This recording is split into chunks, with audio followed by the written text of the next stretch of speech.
Sir, आपने जो अभी ये भगवान बुद्ध के बारे में जो हमने आपको पहला सवाल पूछा था, उसके बारे में आपने बहुत ही सही तरीके से अपने अभ्यास के माध्यम से आपने ये बताया। दूसरा हमारा ये सवाल है कि आपके जीवन में क्या अनुभव है भगवान बुद्ध के धम्म का?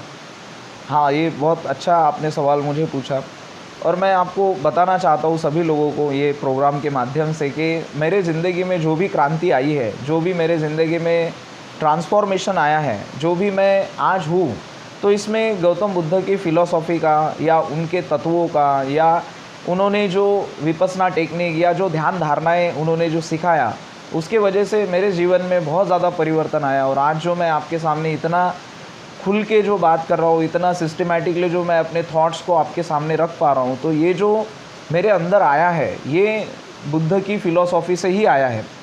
मैं जब 8वीं 9वीं में था तो मुझे बोलते नहीं आता था। मेरी थिंकिंग प्रोसेस या मेरी सोचने की जो शक्ति थी वो काम नहीं करती थी। लेकिन जैसे मैंने विपस्सना मेडिटेशन चालू किया या जैसे मैंने बुद्ध को समझना चालू किया, तो तब से मुझे बहुत ज़्यादा क्लियरिटी, बहुत ज़्यादा ऐसा क्लियरिटी मुझे आती रही कि मन को कैसे समझना है।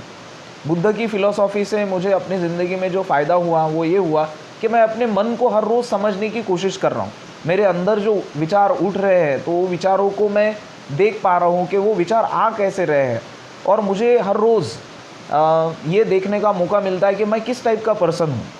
और मुझे जब जब भी मैं इन चीज़ों को ऑब्ज़र्व करता हूँ, तो मुझे अपने अंदर बहुत सारी नई नई पर्सनालिटीज़, नए नए आदमी को देखता हूँ मैं अपने अंदर, जो मेरे अंदर बहुत सारी पर्सनालिटी छुपी है, जो जन्मों जन्मों से हमारे साथ जो हमारा व्यक्तित्व चल रहा है, वो व्यक्तित्व को पहचानना ये दुनिया का सबसे बड़ा हार्डेस्ट काम है। एक आदमी जब पैदा होता है तो उसे पता ही नहीं है कि वो कौन है, और उसके अंदर जो पर्सनालिटीज़ है जो अलग अलग ढंग से काम कर रही है, तो उसे वो पता ही नहीं है। तो मैंने गौतम बुद्ध के फ़िलॉसफ़ी से सीखा कि जो बिहेवियर है हमारे, वो किस ढंग से काम करते हैं, हमारा जो स्वभाव है वो कैसे बदलता है, क्षण क्षण वो कैसे बदलता है। तो वो मैंने देखा है। हमारे अंदर लालच कैसे उठता है, हमारे अंदर क्रोध कैसे उठता है, हमारे अंदर प्यार कब जागता है, हमारे अंदर कब किसी को छोड़ने का मन करता है। तो ये सारी जो भावनाएं हमारे अंदर जो उठती है, जब हम इसको साक्षी भाव से या फिर जैसे कि गौतम बुद्ध ने इसे उपेक्षा करके कहा है, तो ये उपेक्षा रख के जब हम देखते हैं तो हमें पता चलता है कि मेरे अंदर किस टाइप के पर्सन्स हैं, मेरे अंदर किस टाइप के व्यक्ति महत्व है। तो मैं आपको सभी लोगों को बताना चाहूँगा कि अगर आपको अपने जीवन में परिवर्तन करना है, अगर आपको अपने जीवन में हैप्पीनेस लाना है या खुशी लाना है या शांति लाना है, तो मैं कहना चाहूँगा कि गौतम बुद्ध के मार्ग से इस दुनिया में और कोई मार्ग नहीं है जो आपको वो खुशी या जो हैप्पीनेस है वो दे पाएगा। सारे धर्म आपको यही सिखाएंगे कि तुम ये करो वो करो, लेकिन बुद्ध ही एक ऐसे व्यक्ति है जो आपको बोलेंगे कि अगर आपको शांति चाहिए या अगर आपको हैप्पीनेस चाहिए, वो आपके अंदर ही है। उसे सिर्फ आपको डिस्कवर करना है, उसे सिर्फ ढूंढना है। जो आपके अंदर ही बहुत सारे झरने पड़े हैं खुशी के, वो आप देख सकते हैं विपस्सना के माध्यम से। तो ये मेरे जीवन में परिवर्तन हुआ और मुझे काफ़ी अच्छा लगता है कि मैं मतलब बुद्ध की फ़िलॉसफ़ी को अपने जीवन में थोड़ा थोड़ा उतारने की कोशिश करता हूँ हर रोज़। आपने सर ये सवाल का भी जवाब बहुत अच्छी तरीके से समझाया। और हमारे जो दर्शक है जो आपको इस समय देख रहे हैं, तो आप खुद भी एक टीचर है, आप बच्चों को पढ़ाते हैं, आपका प्रोसेस नाम से आपका बहुत बड़ा इंस्टीट्यूशन है। हाँ। और आप इस माध्यम से जो बच्चों को पढ़ाते हैं, तो आज की जो युवा पीढ़ी है, तो इनको आप आपके अनुभव से क्या संदेश देना चाहेंगे? हाँ, ये बहुत बढ़िया सवाल है, क्योंकि आजकल मैं सभी यंग लोगों से ही मेरा प्रोफेशन जुड़ा है कि मेरे पास बहुत सारे नौजवान लोग आते हैं और वो मुझे अपनी प्रॉब्लम्स के बारे में शेयर करते हैं। उनमें काफ़ी सारी प्रॉब्लम्स होती है, जैसे कि उनको कम्युनिकेट नहीं करते आता है, उनको अपने माता पिता को समझ में मतलब वो समझ नहीं पाते हैं, सिचुएशन को समझ नहीं पाते हैं। और आजकल हम देखते हैं कि मोबाइल का यूज़ लगातार बढ़ते जा रहा है। वो बच्चा जो भी है, जवान है, छोटा है, बड़ा है, इवन आदमी से लेके सभी लोग मोबाइल के वजह से कहीं ना कहीं डिस्टर्ब होते जा रहे हैं। तो मैं कहना चाहूँगा कि उनको अगर अपने ज़िंदगी में थोड़ा भी कंट्रोल अगर लाना है, तो कंट्रोलिंग आपकी ज़िंदगी में आ सकता है बुद्ध की फ़िलॉसफ़ी से, क्योंकि बुद्ध ही एक ऐसे इंसान है, ये अर्थ पे उन्होंने मन के बारे में बात की है। उन्होंने कहा कि मन कितना चंचल है और वो चंचल मन को आप कैसे अपने हिसाब से चला सकते हैं, वो मन को आप कैसे काम में लगा सकते हैं, वो उन्होंने बात की है। तो हम देखते हैं कि मोबाइल है या फिर माइंड है या मन है, तो ये सारे एम से ही स्टार्ट होने वाले शब्द है, जैसे मोबाइल है, माइंड है या फिर मंकी है या फिर हमारा मन है, तो ये एम से स्टार्ट होने वाले हैं। और यहाँ पे हमारा जो माइंड है वो हमें बहुत ज़्यादा एंगेज रखता है। तो अगर मैं कुछ यंगस्टर से बोलना चाहूँगा तो मैं ये नहीं सलाह दूंगा कि आप मोबाइल यूज़ करना कम करो, मैं ये कुछ भी आपको नहीं बोलूँगा। मैं सिर्फ आपको यही बोलूँगा कि बुद्ध ने जो विपस्सना का कॉन्सेप्ट जो समझाया है, वो अगर आप अपनी ज़िंदगी में आधा घंटा 1 घंटा भी अगर रोज़ फॉलो करोगे तो आप देखोगे कि आपके 24 आवर्स में 23 आवर्स में उसका परिणाम आपको दिखाई देगा। आपका कंट्रोलिंग अपने लाइफ में बढ़ेगा और आप अपने मन को चला पाओगे। तो आजकल हमें तो यही चाहिए, अगर हमें पढ़ाई में मन। सर, ये जो विपश्यना है ये सिर्फ क्या एक ही समुदाय के लोग यूज़ कर सकते, क्या सभी के लिए ये विपश्यना होती है? तो विपस्सना जो है वो कोई धर्म से रिलेटेड चीज़ नहीं है। मैं ये नहीं कहूँगा कि विपस्सना मतलब बुद्धिज़्म है या विपस्सना मतलब बौद्ध लोगों की विधि है, ऐसा हम इसे नहीं कह सकते हैं। जैसे योगा एक प्रैक्टिस है, जैसे हम जिम में जाके कोई फिज़िकल एक्सरसाइज करते हैं, हमें पता नहीं वो किसी ने बनाई, लेकिन हम वो उसे करते हैं क्योंकि हमें पता है उसे मुसलमान भी कर सकता है, उसे हिंदू भी कर सकता है, उसे बुद्धिस्ट भी कर सकता है। जिम में जाने के बाद हम ये नहीं सोचते कि ये जिम का जो टेक्निक है ये किस रिलीजन ने बनाया है, ये हिंदू का है या फिर वो बुद्धिस्ट का है, ऐसा हम कभी नहीं पूछते। हमें इतना पता होता है कि हमारा ये शरीर है और ये शरीर को कुछ एक्सरसाइज करनी होती है जिससे ये शरीर फ़ायदेमंद रहता है या इस शरीर को फ़ायदा होता है, ये शरीर फिट होता है। तो वैसे ही मैं आपको कहूँगा कि अगर आपको अपने मन को बलवान करना है, अपने मन को अपने वंश में करना है या अपने मन को आपको चलाने की कला सीखनी है, तो उसके लिए एक प्रैक्टिस है, जो प्रैक्टिस को हम विपस्सना कह सकते हैं। विपस्सना ये कोई धर्म से रिलेटेड नहीं है। विपस्सना का मतलब होता है चीज़ों को देखना, अपने ढंग से देखना, मतलब ऑब्ज़र्व करना। जैसे आप मुझे देख रहे हैं, मैं आपको देख रहा हूँ, तो अगर हम ऑब्ज़र्व करने की कला सीखते हैं तो आप अपनी ज़िंदगी में विपस्सना को इम्प्लीमेंट कर रहे हैं, ऐसा हम कह सकते हैं। तो वो बहुत ही सही तरीके से सर आपने इस बात को रखा। तो अगर हम ये जो विपश्यना जो करते हैं इसको कितने समय तक करना ज़रूरी है? राइट। कि उसमें से कौन सा ऐसा टूल्स है जो जिसमें जैसे उसमें आनापानसति आता है, राइट और उसमें अलग अलग स्टेप आती है। राइट। तो ज़्यादातर लोगों ने आनापानसति करना चाहिए क्या उससे आगे जाना चाहिए? राइट। आगे अगर जाना चाहिए तो उसमें क्या रिस्क है या फिर आनापानसति करके ही उसमें अपना समय गुजारना चाहिए? तो आप क्या सजेशन देंगे? तो मैं आपको समझाना चाहता हूँ कि जो विपस्सना मेडिटेशन है, मतलब विपस्सना ध्यान धारणा और जो आनापानसति है, वो ऐसी 2 अलग अलग चीज़ें हैं, उसमें थोड़ा सा डिफरेंस है। एक बुद्ध ने जो सबसे पहले आनापाना जो इंट्रोड्यूस किया है उसे थोड़ा सा हम कंसंट्रेशन से, मतलब एकाग्रता से रिलेट कर सकते हैं। लेकिन एकाग्रता और ध्यान ये 2 अलग चीज़ें हैं, मतलब हम इसे एक नहीं कह सकते हैं। मेडिटेशन और कंसंट्रेशन इंग्लिश में वर्ड है, हिंदी में हम इसे ध्यान कह सकते हैं और एकाग्रता कह सकते हैं। एकाग्रता का मतलब है कि आपने ज़ोर ज़बरदस्ती से अपने मन को कहीं ना कहीं लगाने की कोशिश की है। आपका मन आपके हाथ में नहीं है, लेकिन आप उसे बार बार कोशिश कर रहे हो कि उसे कहीं ना कहीं लगा दो। मतलब जैसे कि एक बच्चा है, वो खेलना चाहता है, कूदना चाहता है, लेकिन आपने उसके हाथ को पकड़ लिया, उसके पैर को पकड़ लिया और उसको एक जगह पे बिठा रहे हो आप। उसकी वो पूरी शक्ति लगा रहा है कि वो वहाँ से उड़ जाए, कूद जाए, वो वहाँ से चले जाए, लेकिन आपने वो बच्चे को पूरी ताकत के साथ वहाँ पे लगा के रखा। तो ये हो गया कंसंट्रेशन। और तीसरा जो है, मतलब जो ध्यान है, ध्यान में क्या होता है कि आपको कंट्रोल नहीं करना है, वो बच्चे को खुला छोड़ देना है, लेकिन आपको वो बच्चों पे थोड़ा सा दूर से ही ध्यान रखना है। मतलब वो बच्चे को जब ये पता चलता है कि मुझे कोई देख रहा है, तो वो बच्चा ऑटोमेटिक कंट्रोलिंग में आ जाता है। मतलब इमेजिन करो आप कि बच्चा अकेला है, तो वो बहुत खेलेगा, कूदेगा, वो ऐसी चीज़ें करेगा जो उसने नहीं करनी चाहिए। लेकिन सिर्फ आप ऐसा समझो कि वो बच्चे को ये समझ रहा है कि आप एक खिड़की से उसे देख रहे हैं और आप उसके हर एक्टिविटी को नोटिस कर रहे हैं, तो आपको ये समझ में आएगा कि वो बच्चा ऑटोमेटिक कंट्रोलिंग में आ जाएगा, उसे ये पता चलेगा कि मुझे कोई देख रहा है बस। विपश्यना के बारे में समाज में पॉजिटिव और नेगेटिव बातें चलती है, सकारात्मक और नकारात्मक। कुछ लोग विपश्यना को अच्छा कहते हैं, कुछ जन विपश्यना को नकारते हैं। तो इसमें से लोगों ने क्या लेना चाहिए? और ये भी कहने में आता है कि जो लोग विपश्यना में डूबे हुए हैं वो अम्बेडकरी चळवळी से दूर हो जाते हैं। तो ऐसी भी बातें चलती है। तो यानी धम्म का माध्यम क्या है? तो आज के ये भवचक्र जो है समाज में हम रहते हैं, तो हमें हर एक समस्या है, पानी की समस्या है, एजुकेशन की समस्या है ना, सभी समस्याएं होती है। तो उसके लिए आंदोलन करना पड़ता है। अभी देखो धम्म से हम इधर घूम के आ गए, विपश्यना टॉपिक आएगा तो, लेकिन हम इधर ज़्यादा ना जाते हुए तो इस पर थोड़ा सा आप कहिए कि भाई विपश्यना के माध्यम से कुछ अगर ऐसी हमारे सामाजिक जीवन में अगर कुछ अड़चनें आती है, जैसे कि कहते हैं लोग कि जो विपश्यना में डूबते हैं भाई वो सामाजिक चळवळ नहीं करते, लोगों का काम नहीं करते, अम्बेडकरी काम नहीं करते, ऐसा अड़चनें सुनने में आती है। तो इसके बारे में आप क्या कहेंगे? तो हमारे पास दो मार्ग है, एक है हमारा मार्ग जिसे हम कहते हैं बुद्ध का मार्ग, और दूसरा जो मार्ग है वो है डॉक्टर बाबा साहेब आम्बेडकर का मार्ग।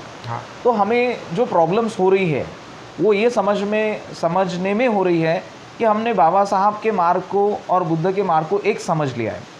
एक्चुअल में ज़िंदगी जीने के दो मार्ग हैं, एक होता है बाहर का रास्ता और एक होता है हमारे अंदर का रास्ता। हमारे अंदर का रास्ता ये है कि हमारे अंदर गुस्सा पड़ा होता है, हमारे अंदर हिंसा है, हमारे अंदर क्रोध है, हमारे अंदर बहुत सारी निगेटिव चीज़ें चलती है, तो ये एक अलग हिस्सा है। दूसरा हिस्सा ये है कि हम अपने बाहर देखते हैं कि समाज में मर्डर्स हो रहे हैं, समाज में अत्याचार हो रहा है, समाज में कमज़ोरों पे जुल्म हो रहा है, समाज में कुछ लोगों को पढ़ाया नहीं जा रहा है या उनको सुविधाएं नहीं दी जा रही है। तो ये पूरा एक मार्ग है बाहर का। तो मैं आपको बताना चाहता हूँ कि जो बाहर का मार्ग है वो बाबा साहब आम्बेडकर का मार्ग है। अगर आपको बाहर की लड़ाई करनी है तो आपको जो अपने हाथ में हथियार लेना है वो बाबा साहब का लेना है। बाबा साहब ने जो हमें रास्ता बताया कि आप पढ़ो, तो वो आपको इम्प्लीमेंट करना पड़ेगा। तो उसमें विपश्यना का कोई रोल नहीं है ख़ास तौर पे। और जो बाबा साहब का मार्ग है वो थोड़ा सा आक्रामक है।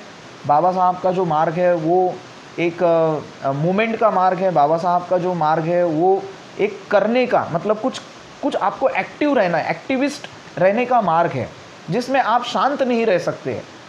मतलब अगर आप शांति के मार्ग से अगर कोई उपोषण करोगे तो आप उसमें सफल नहीं हो पाओगे। तो मैं आपको कहना चाहता हूँ कि ये दोनों भी अलग अलग मार्ग हैं। उसमें आप अगर बुद्ध के मार्ग को मिक्स करोगे तो आपका सक्सेस आपको नहीं मिलेगा ये समाज में।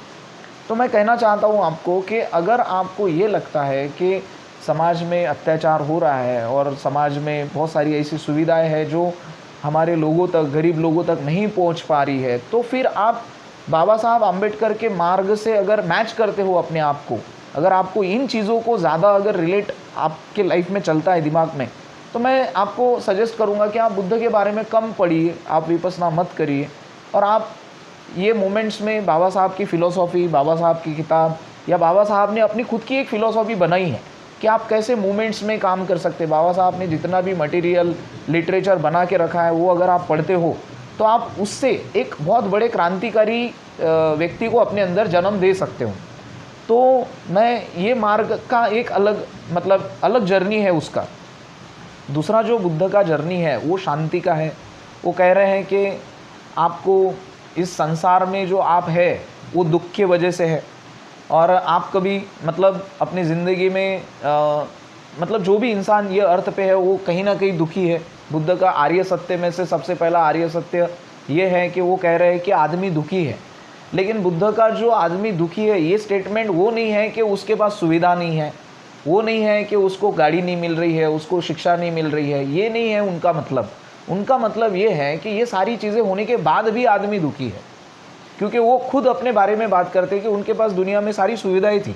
जैसे कि बाबा साहब ने बहुत बड़ी जिम्मेदारी पढ़े लिखे समाज पर डाली थी। हाँ, राइट। कि ये पढ़ा लिखा समाज जो पीछे रहने वाला जो समाज है अपना, गरीब है, जो पढ़ाई से कमज़ोर है, इनको आगे लेके जाएगा। तो देखने को ये मिलता है कि मुझे ऐसा लगता है कि इसलिए भी शायद विरोध होता होगा कि जो पढ़ा लिखा समाज है ये ज़्यादा विपश्यना में डूबा हुआ है और ये आंदोलन नहीं करता, गरीब लोगों के काम नहीं करता, सामाजिक चळवळ नहीं करता, इस कारण से भी इसका विरोध होता है, ऐसा मुझे लगता है। तो इस पर आपकी राय क्या है? हाँ, ऐसा हो सकता है, क्योंकि अभी देखिए मैं आपको जो बोल रहा हूँ वो यही है कि जब आदमी के पास शारीरिक सुविधाएं जब पूरी हो जाती है, जैसे कि अगर उसे शिक्षा मिल रही है, उसको पेट भर के खाना मिल रहा है, या फिर उसको कपड़े मिल रहे हैं, उसके पास घर है, अगर उसकी जो नीड है, शारीरिक जो नीड है जो चाहिए वो अगर पूरी होती है, तो उसका जो सेकंड वाला प्रॉब्लम है वो खड़ा हो जाता है। वो प्रॉब्लम होता है उसके मन का, वो प्रॉब्लम होता है उसके अंदर के एक अंदर के शैतान का, वी कैन से दैट, मतलब ऐसा हम कह सकते हैं कि उसके अंदर जो निगेटिव ऊर्जा है या निगेटिव एनर्जी है, उसको बार बार गुस्सा आना, उसके रिलेशन टूटना, तो ये सारी चीज़ें जब उसको दिखती है तो वो टर्न हो जाता है, वो टर्न होता है शांति के मार्ग। तो उसे ऐसा लगता है कि मेरी तो सारी सुविधाएं पूरी हो गई है, मुझे तो सिर्फ अब जो जर्नी करनी है वो शांति की करनी है। तो इस वजह से ये जो लोग हैं जिनके पास सुविधाएं होगी, और मैं आपको ये भी बताऊंगा कि फ्यूचर में भी ऐसा ही होगा कि जिन जिन लोगों के पास जितनी ज़्यादा सुविधाएं बढ़ेंगी तो वो बुद्ध के मार्ग पे इनडायरेक्टली डायरेक्टली वो आ ही जाएंगे। लेकिन जो बाबा साहब का मार्ग है वो मार्ग है कि दारिद्र्य से कैसे बाहर आना, दुख से बाहर आना नहीं है बाबा साहब आम्बेडकर का मार्ग। दारिद्र्य और दुख में बहुत ज़मीन आसमान का फ़र्क है। दारिद्र्य का मतलब है कि जिनके पास पैसा नहीं, जिनको पेट भर खाना नहीं मिल रहा है, जिनकी मतलब 2 रोटी की तड़प है, जिनको काम नहीं है, तो ये दारिद्र्य है। तो दारिद्र्य से मुक्ति का मार्ग बाबा साहब का है, और दुख से मुक्ति का मार्ग ये बुद्ध का मार्ग है। तो जो लोगों के पास सारी चीज़ें आएगी तो इनडायरेक्टली उनको दुख होगा बुद्ध के स्टेटमेंट से, तो वो दुख से मुक्त पाने के लिए विपश्यना के इधर जाएंगे, और वो दुख से जब मुक्त हो जाएंगे तो उनको एक चीज़ पता चलेगी कि आदमी दुखी है खुद के वजह से, समाज के वजह से नहीं, प्रॉब्लम्स बाहर नहीं है। वो बोलेंगे कि भाई प्रॉब्लम्स तो हमारे अंदर ही पड़ी है। तो वो ये झंझट में पड़ना नहीं चाहेंगे कि मैं आंदोलन करूं, क्योंकि उन्हें ये पता है कि आदमी के अंदर ही ये सारी चीज़ें हैं कि वो अपने आप को बदल सकता है। तो इस वजह से भी शायद वो जो लोग आपको ऐसा लग रहा है कि डूबे हैं, विपश्यना एक नशा जैसी उनके ऊपर हावी हुई है, तो वो समाज में नहीं आते हैं, या फिर वो क्रांति नहीं करते हैं, या उपोषण नहीं करते हैं। तो वो इसलिए नहीं करते हैं क्योंकि उनको ये पता हो गया है, क्योंकि विपश्यना ये कहती है कि आपके ज़िंदगी के जिम्मेदार आप खुद ही हैं। आपको कोई मुक्त करने के लिए नहीं आएगा, आपको अपना संघर्ष खुद ही करना है। तो इस वजह से शायद वो इधर नहीं टर्न होते हैं। तो अगर विपश्यना पर जो विरोध होता है, हाँ, उस विरोध को अगर रोकना है तो मैं तो ये कहना चाहूँगा कि इन लोगों ने विपश्यना करने के बाद भी आंदोलन में सहभाग लेना चाहिए, अपने हक अधिकार के लिए लड़ना चाहिए। तो इसका विरोध कम हो जाएगा विपश्यना जो होता है। तो फिर अगर उनको इसमें ही अगर रहना है तो मैं तो ये कहूँगा कि उन्होंने अपने कमाई का जो 20वां हिस्सा है, जैसे कि बहुत सारे अधिकारी कर्मचारी है, इनको 1 लाख पगार है, लाखों रुपए का पगार लेते हैं, तो इन्होंने कमाई का जो 20वां हिस्सा होता है 5,000, उन्होंने वो अपने जिम्मेदारी समझ के किसी कार्यकर्ता को देना चाहिए, जो कि वो आंदोलन करे। तो ये भी ये दूसरा माध्यम है। तो इन 2 माध्यमों से उनको कौन सा माध्यम अच्छा लगता है, तो मैं उनको अपना कहना चाहूँगा। हाँ, अब देखिए इसमें एक चीज़ आती है कि जैसे कि हमारे ऊपर बाबा साहब आम्बेडकर ने एक जिम्मेदारी दी है ना, कि उन्होंने हमें मुक्त किया है, और उनका भी मैसेज हमारे लिए था कि अगर तुम मेरे वजह से मुक्त हुए हो, अगर तुम मेरे वजह से दारिद्र्य से बाहर आए हो, कि तुम भी कभी एक ज़माने में दारिद्र्य में थे, तुम्हारी भी कंडीशन मतलब बहुत ख़राब थी, लेकिन मेरे पढ़ाई की वजह से, मेरे खून पसीने की मेहनत के वजह से तुम जो लोग हैं, इतने लोगों के अंदर मैंने ट्रांसफॉर्मेशन लाया, इतने लोगों को मेरे वजह से शिक्षा मिली, इतने सारे लोगों को मेरे वजह से रिजर्वेशन मिला। तो उस समय में उन्होंने तो हमसे कुछ लिया नहीं, लेकिन वो ये बोलते थे कि भाई अगर तुमसे कुछ होता नहीं है तो कम से कम तुम अपने कमाई का थोड़ा हिस्सा तो भी तुम मूवमेंट्स को दो। तो इसमें एक चीज़ और भी है समझने जैसी, कि देखो मैं आपको ये बताना चाहता हूँ कि हर कोई लीडर नहीं बन सकता है। तो कुछ लोग होंगे ये सोसाइटी में कि जो अच्छे लीडर बन सकते हैं, जो ईमानदार लीडर है, या फिर जो सच में बाबा साहब की रियलिटी को वो फॉलो करते हैं, बाबा साहब के जो मिशन है, बाबा साहब ने जो मिशन हम पे सौंपा है, वो मिशन पे अगर वो खरे उतरते हैं, तो मैं ये समाज से कहना चाहता हूँ कि ऐसे लोगों को हम लोगों ने सपोर्ट करना चाहिए कि अगर कोई ये बाबा साहब का जो सिस्टम है उसको अगर वो आगे बढ़ा रहे हैं, अपने परिवार का त्याग करके हर समय वो काम में जुटे हुए हैं, वो काम में लगे हैं, और वो उनके वजह से कोई ट्रांसफॉर्मेशन सोसाइटी में हमें दिख भी रहा है, तो मैं ज़रूर ये कहूँगा कि आप या हम सब लोगों ने ऐसे पर्सन को मतलब सपोर्ट करना चाहिए। या फिर आपको जब ऐसा लगता है कि आपके अंदर ये फोर्स आ रहा है कि मैं समाज के लिए कुछ कर सकता हूँ, मेरा योगदान दे सकता हूँ, मैं अपनी ज़िंदगी को बाबा साहब के काम के लिए समर्पित करना चाहता हूँ, ऐसा अगर आपके मन में भाव है, ऐसी अगर भावना आपके मन में आती है, तो मैं चाहता हूँ कि आप भी 2 स्टेप आगे आके ऐसे काम में जुड़ जाए, तो लोगों को पता चलेगा कि ये बंदा और ये पर्सन जो है ये बहुत ऑथेंटिक है और ये काम कर रहा है, तो लोग आपको ऑटोमेटिक ही पैसे देंगे। मैं एक और बात बताना चाहता हूँ, ये समाज की और जो हमारा समाज है उसकी एक खासियत है, ये लोग जो है हमारे लोग ये पैसे को कभी नहीं देखते हैं, ये पैसा डोनेट करते हैं, मैंने देखा है, लेकिन इन लोगों के नज़र में अगर वो पर्सन आता है कि सच में ये बाबा साहब का काम ईमानदारी से कर रहा है, तो मैं ये भी बताना चाहता हूँ कि पैसों की कमी वो पर्सन को कभी भी नहीं आएगी।